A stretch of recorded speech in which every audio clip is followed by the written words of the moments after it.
What's up, everybody? How y'all doing? This is your boy Tavon Mason, and you're on with Sports Talk with Tavon Mason, former New York Jet wide receiver Tavon Mason, UVA alumni. Why, who, why? And we are here. They call it Super Wildcard Weekend. I just call it Explosive Wildcard Weekend. And why I call it Explosive Wildcard Weekend? If you haven't seen the games on Saturday and the games that are about to come up today, Sunday, and on Monday, man, this joint is going to be amazing. To me, this first round, this wild card game, because you know everything is on the table. I think that's why I push more to football than, you know, your basketball, where you have several games you can play before you kick somebody out.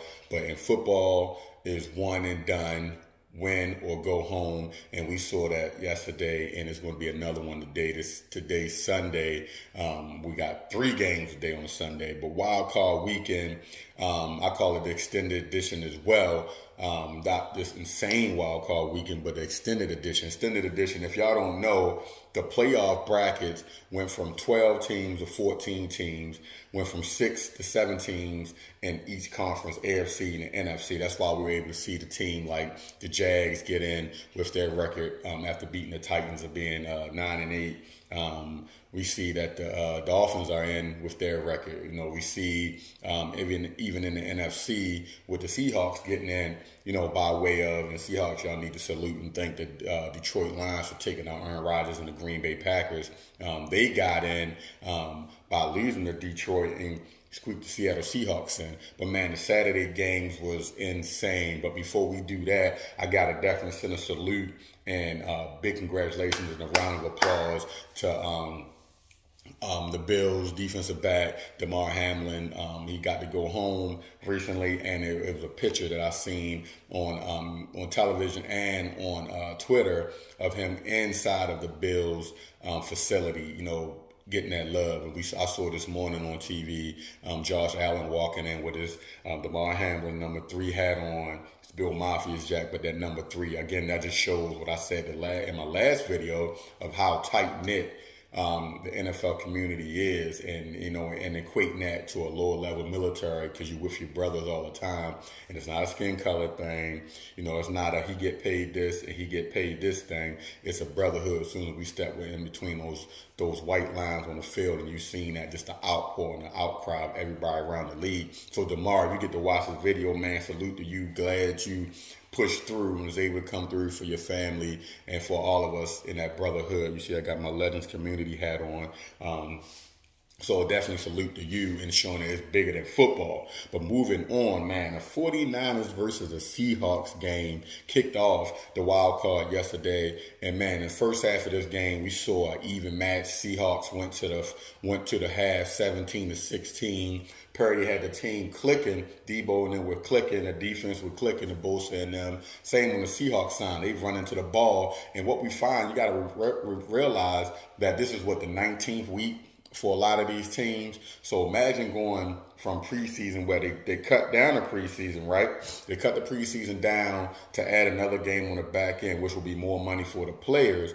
But more money also, to me, equals more problems. Biggie said it. You know, I didn't got that. I don't take credit for that. But it did, because it does. Not it did, but it does, because it requires more from your body to go through the season. And we're seeing that in the half of these games, because you got to tough through and push through. That first half was definitely tight-knit, close game. That second half came down to what me and my brother, we sat there and watched the game. My brother, Tony, was watching the game yesterday, and you know, we both said, he said, man, it's gonna come down who got the ball last, and I said it's gonna come down to who got the ball last, like my brother said, and which defense can force a turnover or a 3 and out on an opposing team offense. And we saw that. You know what I mean? The 49ers came up with that defensive stop for the offense. Came up with the defensive stop. So Charles Amanuchu caused a Geno Smith fumble, which allowed Purdy and the offense to drive right in. They was in their own territory, drive right in and score a touchdown. And you saw the lead start to break apart. So, you know, you had a tight-knit game in the in the first half. And then right in that third, going to the fourth quarter, we see, I'm going to call him Charles O. Charles O created that fumble, which Geno Smith lost, that shut it down for the Seahawks. After that, 49ers kept clicking. And the one thing that we don't speak about with Purdy, and maybe they did on some of the other sports broadcasts, but myself, this dude went with 3 touchdowns, right? 2 by air and 1 by his own feet on the goal line, but 0 interceptions. He had 0 interceptions. So Purdy went 18 for 30, 332 yards. To help them pull away 41-23. Debo went nuts, 6 catches, 133 yards, especially with that 75-yard touchdown up the sideline. And how can you stop Christian McCaffrey? 15 carries, 119 yards, 0 touchdown, but that played a major part. I saw in that first half of them keep grounding and pounding and pounding and pounding, and Christian McCaffrey finding little spaces in between the guards and the tackles to get them to the goal line. So when you got a nice balanced running attack, which we see, and I'm gonna get to a full talk about them in a few, but like the Ravens, we're having Dobbins and Gus Edwards. Every now and then they sprinkle Hill in there. It causes the defense to have to respect that. So the linebackers got to come up. The defensive line going to either shoot different gaps. They're going to have different cross blitzes, different stunts up front, or they're going to squeeze down. When you bring those linebackers up, it creates space behind. So it put more pressure on the defensive secondary. They had to cover more than just that zone. So they got to play from their zone to the next window, sort of, or help pass them along, then get back to that zone. So that opened it up for guys like Ayuk, Kittle, and Debo Samuels to do what they needed to do in the back end. You know what I mean? And Kittle had a quiet day, but an important day when Purdy was getting pressured. He was able to find Kittle. Kittle was able to find an open hole, which allowed them to get the ball down. So then you got to drop the linebackers back. You drop the linebackers back, then that caused Christian McCaffrey to get the ball and can get 3 to 5 yards of carry. But also another thing that helped San Fran is Purdy's mobility. You know what I mean? Which I believe they would have did with Trey Lance if Lance was the starting quarterback if he didn't get hurt, because that's not Garoppolo's strong point. Yeah, Garoppolo got into a Super Bowl, but we all know we're seeing the transition of the pocket quarterback to a mobile quarterback, because if you get, that's an extra bonus or basically like an extra man on the field when you have a quarterback that can move the pocket but also can throw the ball. So you got a quarterback with your Barrows, your Josh Allens, your Lamar Jacksons, you know what I mean, your Russell Wilson's, how he was. If you can get them Mahomes to move and get defensive guys to get out of their lanes and out of their zones and to break their rush or break their coverage, somebody's going to be open. You just find a hole. So, again, shout out to San Fran, Purdy coming in, Mr. Irrelevant, as they call him, making a name for himself. It's going to be ugly up there next year when Trey Lance come back, or what San Fran are going to do, Kyle Shanahan and them going to do with 3 running backs, Garoppolo, Trey Lance, now Purdy. Does Purdy catapult and jump over and go to the first for next year, depending on how they close out this year? We only can know. Moving to that next game, oh my God, man! I call it the dark horse team, the Jacksonville Jaguars. That Saturday night game was insane as well. Watching that first half and seeing the clips, you'll think that, oh man, this is over. Justin Herbert, silent assassin, doesn't make a lot of noise verbally. He makes a lot of noise with his arm and with his team.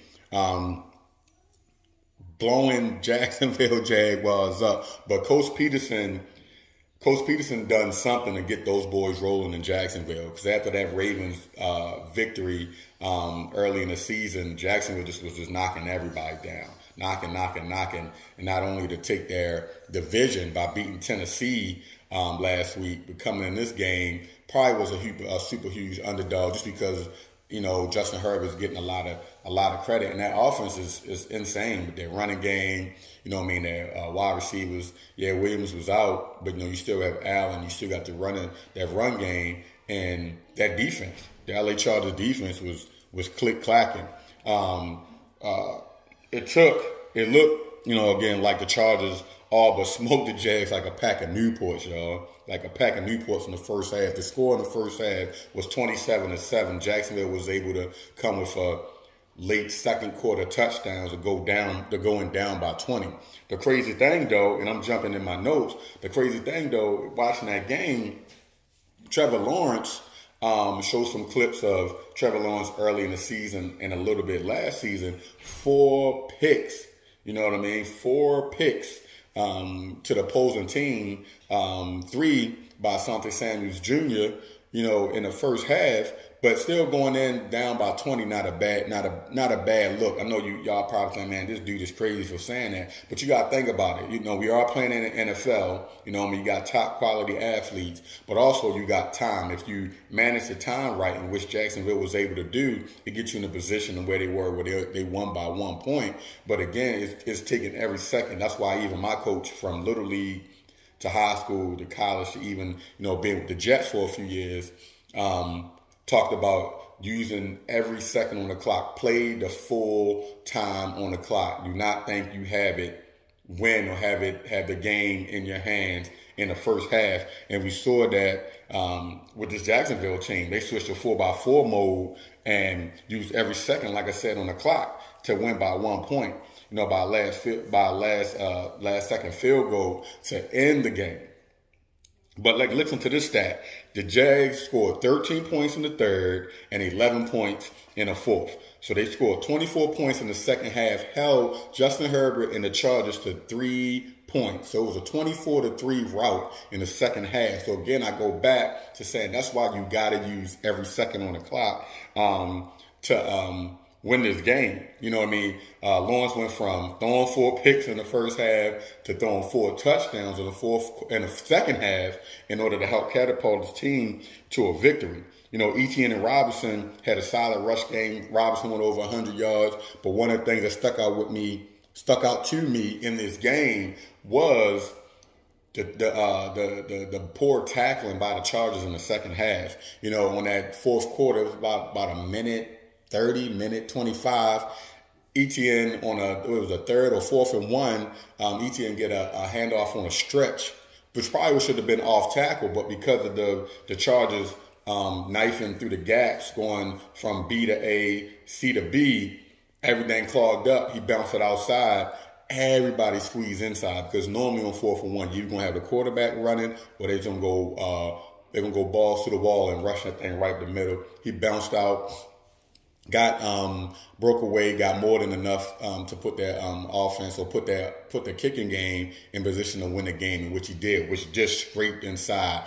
Hey man, those Jaguars are a problem. Duval County down there, man, they got them rolling and shaking and baking down in Jacksonville, and it's something magic down there. I mean, Doug Peterson did, you know, do his thing with the Eagles, and he's taking it down there to Jacksonville, and he got a young kid in Trevor Lawrence who all but was kind of like almost on that bus train of being a bust or being a first round failure to got him clicking. And the thing that I like, Trevor Lawrence didn't fail. He didn't quit, and he didn't stop believing. And y'all probably asking, like, how do I know that? But just think about, and if you watch a game, showing his mannerisms throughout the game, the first half, even though we're throwing the picks, yeah, he was frustrated, but he still wanted to get his team up and get his team back into the game, in which he did. Also, that Jacksonville defense isn't a joke either. You know what I mean? Watching that Titans game, you know what I mean? Those boys fly around and play some ball. So when you got a semi-balanced attack, what I mean by that, you got the offense doing what they can do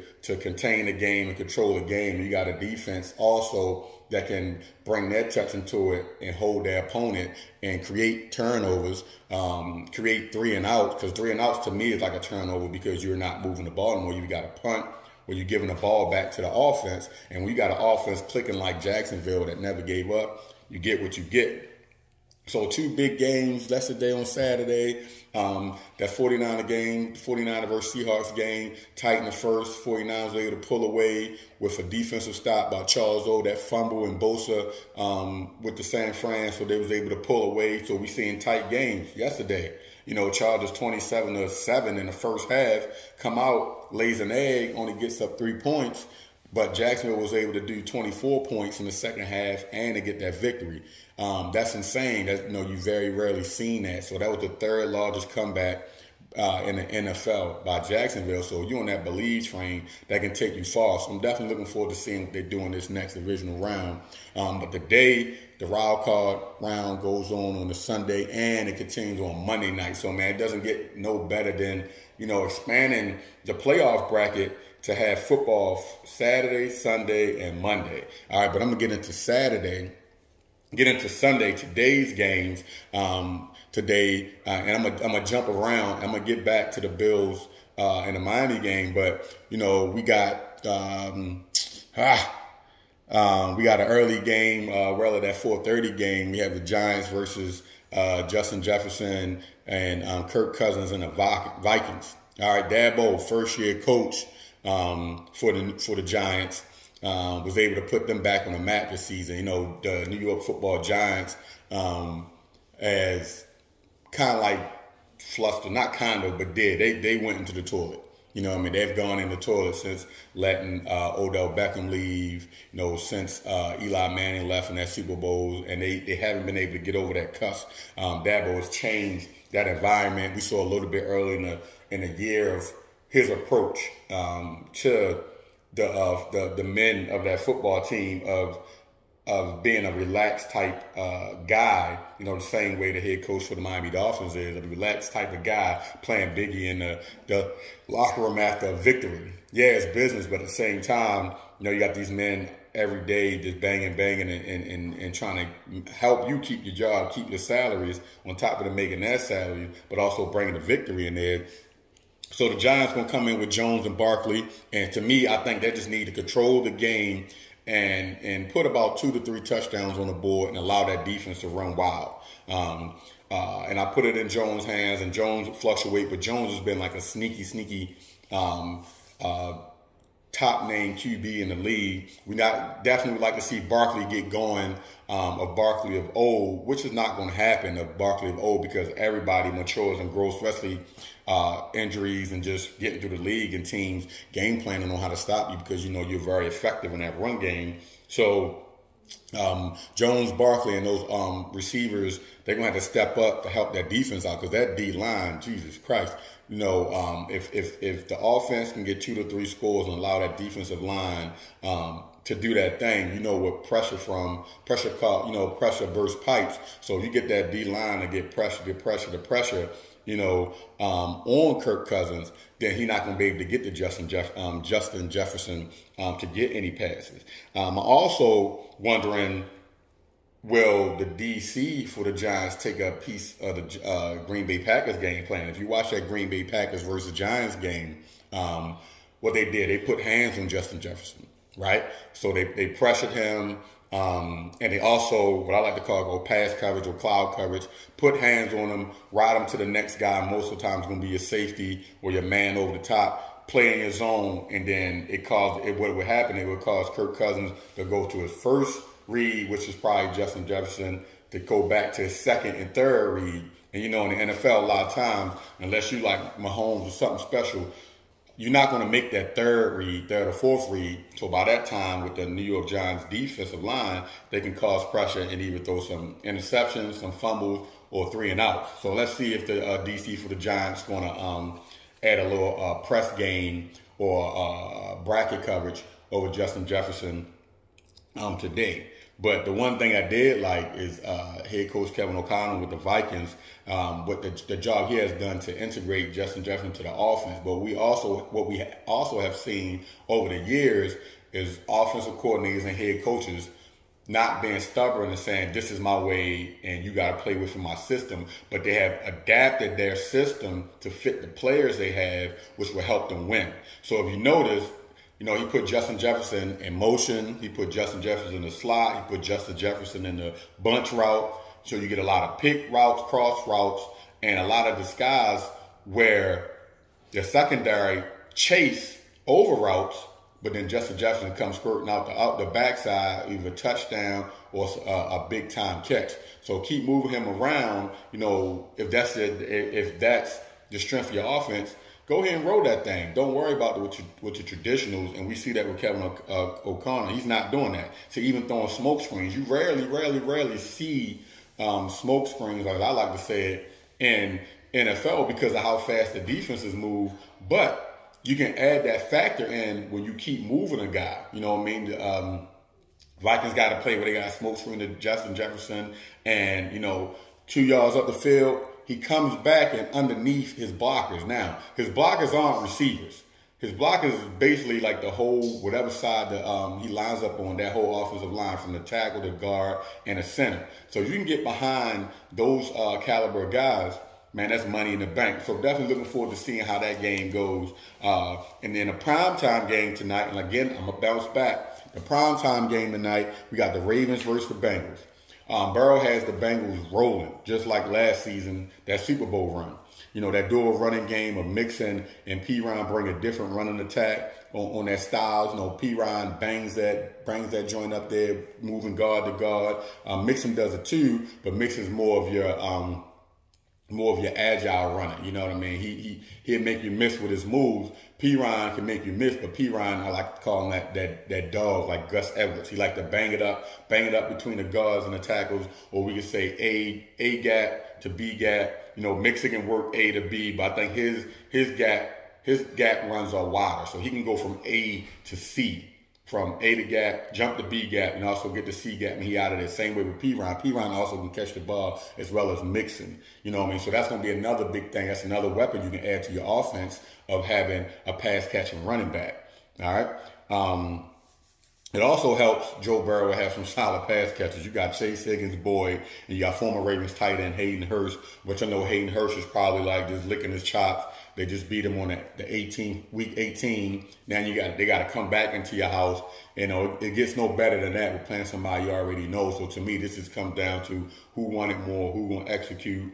Again, just like the 49ers and Seahawks game, which offense is going to make a mistake, which defense is going to cause the offense to make a mistake, and who can control the ball. Control the ball, control the clock. All right. Oh man, I'm still rolling. They're still rolling. Also, that defensive front is a problem as well with that DNs Hubbard and Hendrickson. So whoever the Ravens have at quarterback, whether it's Huntley or Brown or both, those tackles for the Ravens definitely will have a big game today to be able to keep those two out of the backfield against those. You know what I mean? The Ravens have tried to run their way beyond the first round, just like they was able to do in the past. I think the difference in the past was they had pass catchers, and with having a quarterback that can deliver the ball, having an offensive scheme that can fit to get the ball out. Again, like I said earlier, to keep the defense honest. You know what I mean? The Ravens linebackers are sitting up in the box because they don't respect the passing game right now because they rarely have one. Everything runs through Andrews, and I'm not getting to the quarterbacks yet, but everything runs through Andrews. Robinson is coming along. Duvernay is here and there. We know Bateman is hurt, but they still don't have superior pass catchers like some of the quarterbacks like Josh Allen has, Kirk Cousins has, Purdy has, and Debo and Ayuk. We got Andrews, or the Ravens got Andrews. They sprinkle Ricard in there a little bit. But again, I think they're going to have to add that running back element as well to the pass catch to get guys out of the box and check it down to the running back, or put them in and check with me. Check the line, release to the middle, hook over the ball, or we call OTB, over the ball, catch. Again, to keep them honest. Everything I'm saying is keeping honest. If you allow the linebackers to flow freely, that putting extra men in the coverage, which the Ravens saw 2 seasons ago when they went to Buffalo. They just spied Lamar. They knew they didn't have a quality pass game. You only had like 2 people, two routes in a combo. And if you running basically a receiver and a tight end, or even a receiver and 2 tight ends, and you basically going against 5, you running against 5 to 6 DBs in the back, you're not going to win. And you got somebody spying Lamar, so that broke down. That breaks down the offense. And, Lamar's not playing again today. You know what I mean? The one thing the Ravens cannot do, the Ravens have to stop trading touchdowns for field goals, getting in that red zone and trading it for field goals. We all love Justin Tucker to death, but the reality is you cannot keep trading touchdowns for field goals if you want to keep moving and elevating through this playoffs.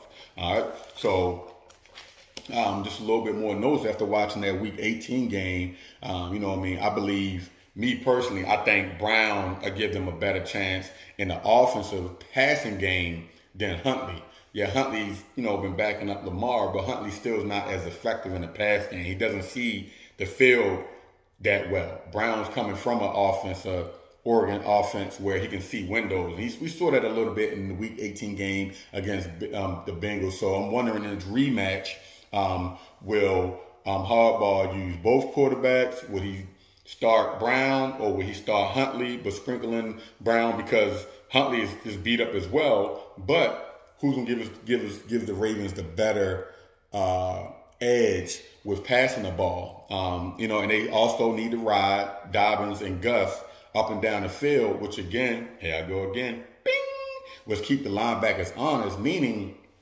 if you know you pounding, you got to bring those linebackers up to fill those gaps, right? So when you fill those gaps, like I said earlier, you got space behind the linebackers and you forcing your secondary to cover the zone more. So you're going to be less, you're going to use press less when you got a run game. You're going to use press less when you got a run game to be able to zone. And then when you start doing the zone, then they're going to start eating the zone up. And what happens from that? All right, we got to go to a more man coverage. And then you're going to start doing more man coverage. And then, boom, you go back to the run game. You know what I mean? So basically, trying to get the defense to go one-on-one to be able to break open. So, again, I'm looking to see what quarterback they're going to roll with in that Ravens versus Bengals game tonight. Then I'm going to jump back. Yeah, I like being all over the place. So what they call it, Super Wild Card Weekend. I call it the extended edition, crazy Wild Card Weekend. 1 o'clock game. We have Buffalo versus the Miami Dolphins, and we saw it. And if you watched that game a few weeks ago, that huge snow game, Allen and the Bills were able to in Buffalo just manhandle Miami. Miami started off hot, and it's crazy. I saw a graphic, they started strong, but last year they was 1-7 and then finished 8-8. The Dolphins started strong, finished 8-8 on the flip side. Winning record at the beginning, losing record towards the end. Last year, losing record at the beginning. Last year, 2 years ago, losing record at the beginning, finished 8-8. You know what I mean? So what Miami Dolphins team will we see? Tua's still out, and I'm glad they did that. You know what I mean? He's still in concussion protocol because, going to this is his third, probably his fourth, to be honest. Fourth or fifth, we only know, and praying for Tua, but they're digging in the bags of what quarterback they're going to use, right? So they're going with an unknown quarterback, Skyler, I think that's his name, and he has to step up. To me, he's the next man up. And I know a lot of people, and I battle with a lot of people on Twitter, with the backup situation. Like, what you going to bench? Lamar, you going to bench the start? And no, it's not about benching the starter. It's about giving your top, at least your top two, not equal reps, but almost equal reps for your backup, because the quality of the game and the type of game you're playing is gladiator sports. Somebody's going to get hurt, so you got to have that person ready. You know what I mean? So we're in that situation now with the Dolphins.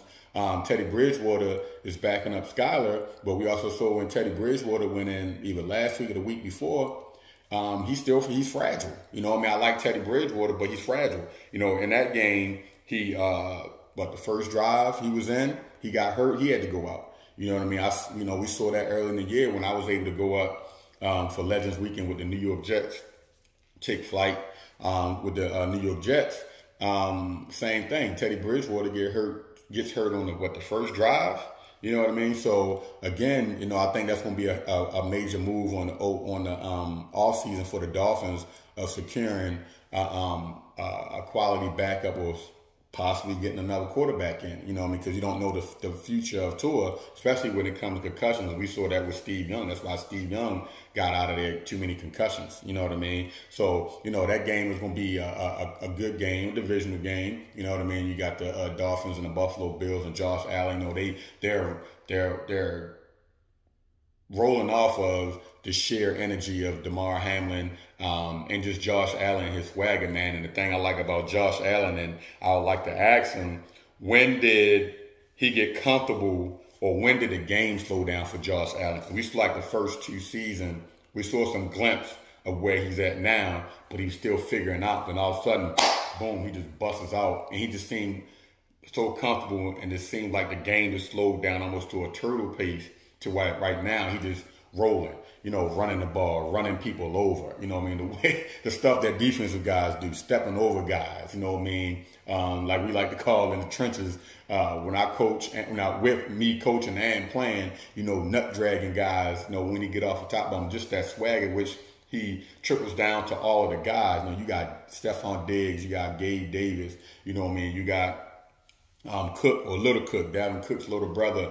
that's running the ball. You got Singletary still running the ball. So, and that defense hasn't slowed down, even with the loss of Von Miller, they still haven't slowed down. So it's going to be a major, major game. And the Dolphins are playing up there in the cold, up there in Buffalo. So it's definitely going to be a quality game to watch today, and looking to see what Buffalo do. They use Diggs heavy. I think, they should, and they do, but they use Diggs the same way Vikings use Justin Jefferson, move him around, motion him. I love the motion because it takes away the defense from getting set and be able to game plan how they want to cover you. So moving around, motioning, bunch like they're doing Justin Jefferson, put him in the slot, start him in the backfield, marching him here, because you still got to count, because that is a read between those linebackers and the secondary. So I'm definitely looking forward to seeing that game. And then the Monday night game, which is going to be epic.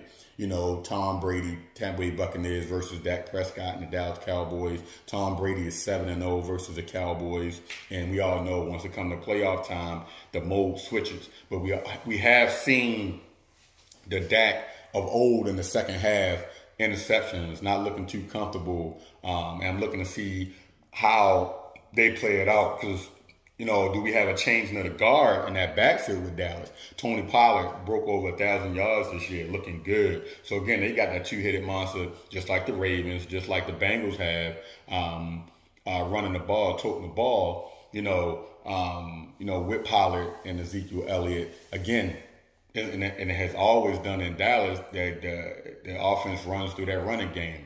Emmitt Smith, Darryl Johnston. So going to go through that running game, but then, having T.Y. Hilton and Lamb on the edges, it help keep that balance. So, definitely looking forward to seeing what Dak Prescott show up on Monday night against Tampa Bay. And Tampa Bay seemed like they got a little surgence. They wasn't looking good. We got to call it what we call it. Tom Brady looked his age during this year. We can keep saying, he can't connect with the receivers, this and that. A lot of his passes was not on the mark that we're used to seeing. And at some point, you got to evaluate that. But they were able to get it together towards the end, make it in the playoffs. To me, also, hint, hint, bing, got to use that running game with Leonard Fournette. Use the tight ends, use your check-ins. He got quality wide receivers as well. That defense for Tampa Bay definitely going to have to show up against Dallas. Do not allow Dallas to get on a run that causes Brady and them to have to dig out a hole. So definitely looking forward to seeing what Brady shows up and what Dak Prescott shows up on Monday, and what game plan and each offenses are going to use. You know what I mean? Dallas, I think, got the advantage in the run game with having a two-headed monster. Both can catch the ball between Pollard and Ezekiel Elliott. You got Leonard Fournette. He can catch the ball. He can run the ball. But it's going to have to be a give and take, because, Brady, he don't like to get handoff a lot. He wants to throw that ball. So will that work in the favor of the Dallas Cowboys of having Brady in that drop back in the shotgun? Can Michael Parsons and them come off the edge? Or is it going to be the Brady of the old with the Patriots? Catch, rip, catch, rip. Don't allow that defensive line or Michael Parsons to be able to get to that backfield. So definitely looking to see how this goes. But again, y'all, this is just me talking to sports. Your boy, Sports Talk, with former New York Jet wide receiver Tavon Mason, UVA alum, Wahoo Wah, and peace. Enjoy the rest of the wild card.